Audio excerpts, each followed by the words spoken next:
Hello and Assalamu alaikum everyone. This is Mansoor Ahmad Khan and you're watching my YouTube channel Maths Logic. In this video, you will learn about basic parameters of matrices. So let's get started.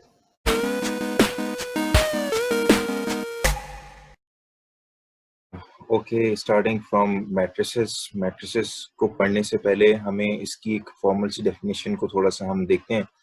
इस formal definition क्या, basically matrices is one way to represent data. किसी भी किस्म का हो, चाहे numbers की form में हो, सिंबल्स की फॉर्म में हो, उसको एक पर्टिकुलर वे में हम अरेंज करते हैं और उसको लिखते हैं। इसकी फॉर्मल डेफिनेशन क्या है?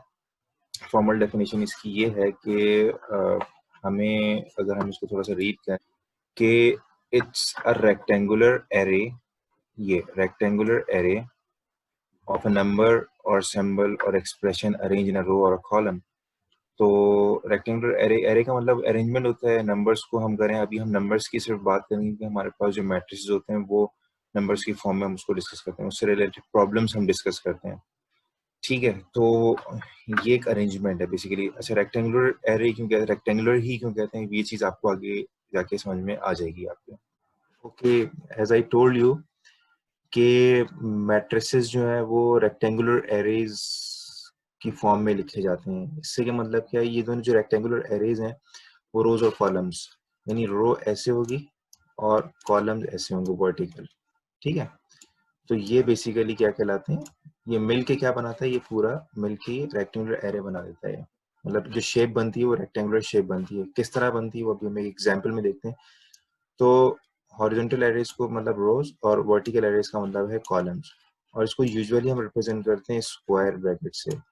Do remember some of the books it is also represented by this bracket, but in actual we have to represent it in square bracket। इसके अलावा किसी और ब्रैकेट में हम नहीं लिख सकते, लाइक इसके अंदर नहीं लिख सकते, हम इसके अंदर नहीं लिख सकते, ये गलत हो जाएगा।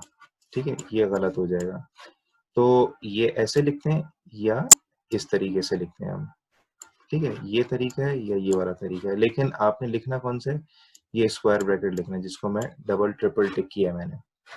अच्छा, अब जरा एग्जाम्पल समझते हैं कि हॉरिजॉन्टल एरे से मतलब क्या है। देखें, ये इस तरह ये पहली रो बन रही है, ये सेकंड रो बन रही है, तो ये रो 1 कहलाएगा, रो 2 कहलाएगा। ये जो R1 और R2 है ये बेसिकली रो 1 और रो 2 को रिप्रेजेंट कर रहा है। वर्टिकल, ये पहला कॉलम बन जाएगा, ये दूसरा कॉलम बन जाएगा, ये वर्टिकल, ये तीसरा कॉलम बन जाएगा। इस तरीके से ये C1, C2 और ये C3, ये तीनों क्या कहलाएंगे, कॉलम 1, कॉलम 2 और कॉलम 3 कहलाएंगे। ठीक है, एक और एग्जाम्पल देख लेते हैं। इसके अंदर कितने हॉरिजॉन्टल एरेज हैं, यानी फर्स्ट रो, सेकंड रो और ये थर्ड रो, यानी 3 रोज होंगी, रो 1, रो 2 और रो 3 होगा। और वर्टिकल क्या होगा, ये कॉलम 1 और ये क्या होगा, कॉलम 2 होगा। ठीक है, तो इसके अंदर 3 रोज हो गई, 2 कॉलम्स हो गए। इसके अंदर 2 कॉलम्स हैं, 3 रोज हो गई। अच्छा, अब रेक्टेंगुलर क्यों है, क्योंकि हम इसको अगर बनाए, देखें इस तरीके से ये एक शेप बन रही है रेक्टेंगुलर की, इस वजह से इसको रेक्टेंगुलर एरे कहा जाता है। ठीक है, अच्छा एक बात ध्यान में रखें, ये जो कर्ली ब्रैकेट होता है जिसको मैं सर्कल बना रहा हूँ, ये कर्ली ब्रैकेट, इस की फॉर्म में भी हम डाटा रिप्रेजेंट करते हैं। तो उस डाटा को हम उस तरीके को क्या कहते हैं, उसको सेट्स कहते हैं। सेट्स की फॉर्म में इसको रिप्रेजेंट किया जाता है। तो हर चीज को उसके हिसाब से लिखना है। इट इज वेरी इंपॉर्टेंट कि आप जिस भी टॉपिक के अंदर जो भी चीज पढ़ रहे हैं आप, उसकी रिप्रेजेंटेशन बहुत अहम होती है, किस तरीके से उसको रिप्रेजेंट किया जाता है उसको। ठीक है, तो ये बहुत इंपॉर्टेंट चीज है। होप ये बात आपको समझ में आ गई होगी। तो इसके अंदर ऑर्डर ऑफ अ मैट्रिक्स ये बहुत इंपॉर्टेंट है। ऑर्डर ऑफ अ मैट्रिक्स से क्या मतलब है, ऑर्डर ऑफ अ मैट्रिक्स का मतलब ये है कि जो भी मैट्रिक्स हमारे पास गिवन है उसमें नंबर ऑफ रॉस कितनी है, नंबर ऑफ कॉलम्स कितने, ये बताता है ऑर्डर ऑफ अ मैट्रिक्स। तो number of Ross and number of columns लिखते कैसे हैं इसको, ये तरीका है, रॉ बाय कॉलम। इसको रीड कैसे करते हैं, रॉ बाय कॉलम, यानी पहले जो नंबर लिखा होगा वो नंबर ऑफ रोज को शो करोगे, नंबर दूसरा जो लिखा होगा वो नंबर ऑफ कॉलम्स को रिप्रेजेंट करोगे। फॉर एग्जांपल मेरे पास लिखा हुआ है 2/4, तो ये 2 का मतलब क्या है, ये रोज है और ये क्या है, कॉलम्स हैं। यानी आपके पास वो जो मैट्रिक्स होगा ना उसमें 2 रॉज होंगी और 4 कॉलम होंगे उसके अंदर, ठीक है। तो इसकी एग्जांपल एक डिस्कस करते हैं सबसे पहले। फॉर एग्जांपल एक डिस्कस की मैंने, ये पहली रो है, ये पहली पहली रो है, ये पहली रो है, ये दूसरी रो हो गई मेरे पास, ठीक है। तो 2 रॉज हो गई और कॉलम्स कितने हो गए, 1 2 और 3, ये 3 हो गए। तो मेरे पास ऑर्डर क्या आ जाएगा, 2/3।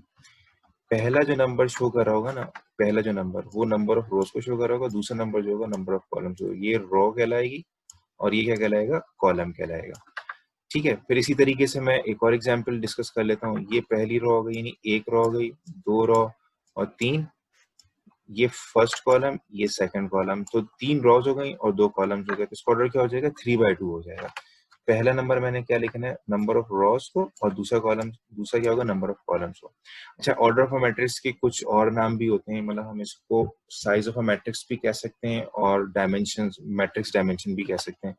तो मैट्रिक्स साइज बोले या मैट्रिक्स डायमेंशन बोले, इसका मतलब भी क्या होता है, ऑर्डर ऑफ अ मैट्रिक्स ही है इसका मतलब।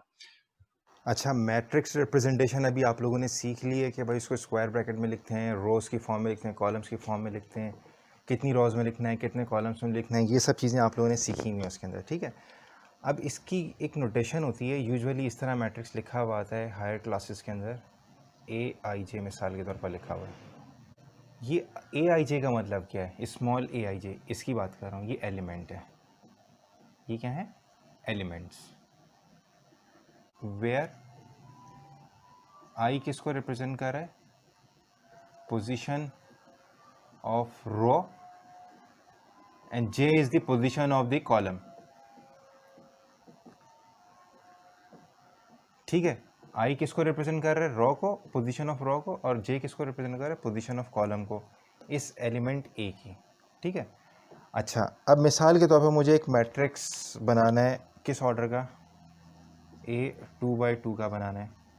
तो कैसे लिखूंगा, ज़रा इसको समझते हैं। A फर्स्ट रो का फर्स्ट कॉलम का एलिमेंट, फर्स्ट रो के सेकंड कॉलम का एलिमेंट, ऐसे वर्टिकल कॉलम्स होते हैं, ठीक है। क्या मैं ये लिखूंगा A फर्स्ट रो का थर्ड कॉलम लिखूंगा मैं, तो आंसर इज़ नो। क्यों नहीं लिखूंगा इसको, यहाँ क्यों स्टॉप करूँ, क्योंकि मेरे पास 2 ही कॉलम्स हैं, तो यहाँ मैंने स्टॉप कर दिया। क्या मैं सेकंड रो लिखूंगा, तो आंसर इज़ यस, क्योंकि कितनी रोज हैं, 2 रोज हैं, तो सेकंड रो का फर्स्ट कॉलम का एलिमेंट, सेकंड रो के सेकंड कॉलम का एलिमेंट, ये इस तरह लिख दिया मैंने, ये इस तरह हो गया। इसी तरीके से अगर मुझे एक मिसाल के तौर पर 2/3 ऑर्डर का लिखना है एक मैट्रिक्स, मैं कैसे लिखूंगा इसको, कितनी रोज हैं उसके अंदर, 2 रोज हैं और 3 कॉलम्स हैं, ठीक है। तो स्टार्ट करते हैं यहाँ से, फर्स्ट रो के फर्स्ट कॉलम का एलिमेंट, फर्स्ट रो के सेकंड कॉलम का एलिमेंट, फर्स्ट रो के थर्ड कॉलम का एलिमेंट। मैंने थर्ड यहाँ क्यों लिखा भाई, उसकी वजह क्या है, मेरे पास 3 कॉलम्स हैं, और यहाँ पर मैं कर दूंगा स्टॉप। आगे आपने A14 नहीं लिखना है यहाँ पर, ऐसे ये गलत हो जाएगा ये, ठीक है।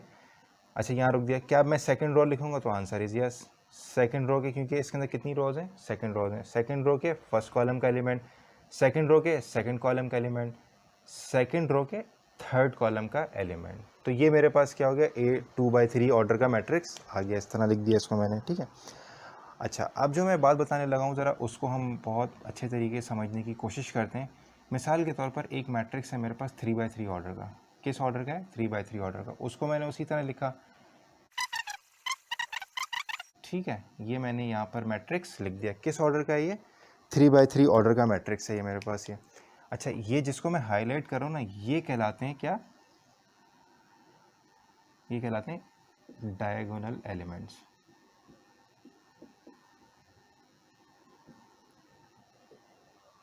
अच्छा, ये डायगोनल एलिमेंट्स हैं। तो ये जो I और J है ना, ये हम लिखते कैसे हैं, मतलब हर जगह ये ऐसी इस फॉर्म में नहीं होता, बल्कि इस तरह दिया हुआ होता है, A = AIJ, और यहाँ लिखा हुआ है इसको 3/3। मैं ऐसे लिखूँ या ऐसे लिखूँ, इस दोनों का मतलब एक है। इसको कैसे लिखूँगा, A = AIJ 2/3। इसको कैसे लिखूँगा मैं यहाँ पर, A = AIJ 2/2। इसको मैंने ऐसे लिख दिया, इसको मैंने इस तरीके से लिख दिया, ठीक है। तो यूजुअली जब हमारे पास कोई इस तरह के एग्ज़ाम में आता है, तो इस तरह लिखा हुआ हो सकता है। तो हमें ये इसको रीड करना भी आना चाहिए और पता भी होना चाहिए किस एलिमेंट की बात हो रही है। तो हम पोजीशन को आइडेंटिफाई करते हैं डायगोनल एलिमेंट के ऊपर, नीचे या एग्जैक्टली डायगोनल एलिमेंट।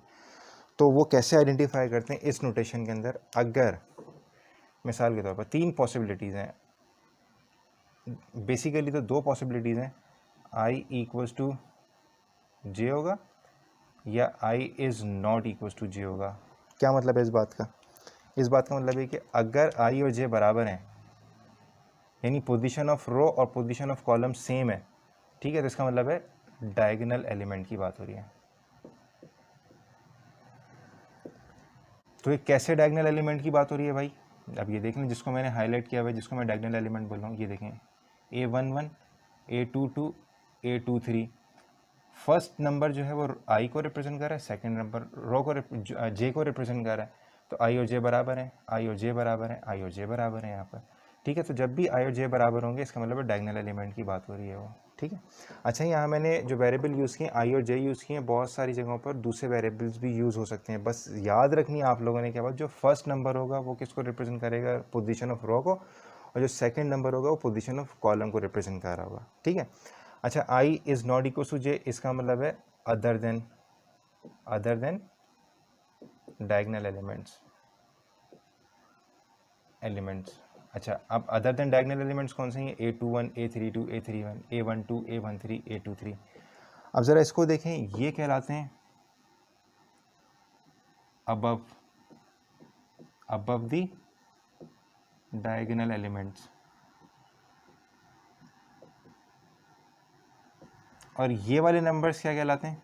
ये जो है, ये मेरे पास क्या है, बिलो द डायगोनल एलिमेंट्स, ठीक है।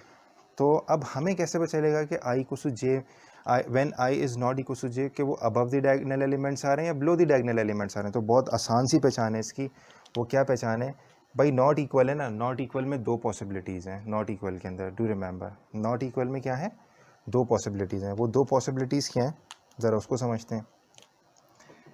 Number 1, i is greater than j, और number 2, i is less than j, ठीक है, सही है।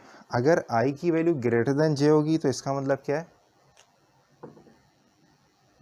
बिलो दी डायगोनल एलिमेंट, और आई की वैल्यू अगर लेस देन जे होगी तो इसका मतलब है अबव दी डायगोनल एलिमेंट। अब इसका मतलब क्या है, ये क्या मतलब हुआ? ये जैसे लिखा हुआ अबव दी डायगोनल एलिमेंट, मिसाल के तौर पर मैं इसका एक एलिमेंट लूँ A12, ये अबव है ना, तो ये 1 क्या है, 1 इज़ लेस देन 2। ये किसको रिप्रेजेंट कर रहा है, आई को, ये किसको रिप्रेजेंट कर रहा है, जे को। तो आई इज़ लेस देन जे, तो ये अबव आ गया, अबव द डायगोनल एलिमेंट, ठीक है। इसकी एग्जांपल ले लेता हूँ, जैसे A32 ये बिलो आ रहा है, तो बिलो में A32 है, मैं यहाँ पर लिख रहा हूँ A32, 3 इज़ ग्रेटर देन 2, और 3 की वैल्यू क्या है, ये आई के बराबर है, और ये किसके बराबर है, जे के बराबर, और ये ग्रेटर है। तो जब भी आई ग्रेटर होगा जे से, तो किस में आएगा, बिलो दी डायगोनल एलिमेंट्स आएगा। तो आपने याद रखनी है, आई और जे की मदद से हमने सारी चीज़ों को कैलकुलेट करना आना चाहिए, मतलब समझना आना चाहिए हमें इस बात को, ठीक है। आई होप ये बात आप लोगों को समझ में आ गई होगी।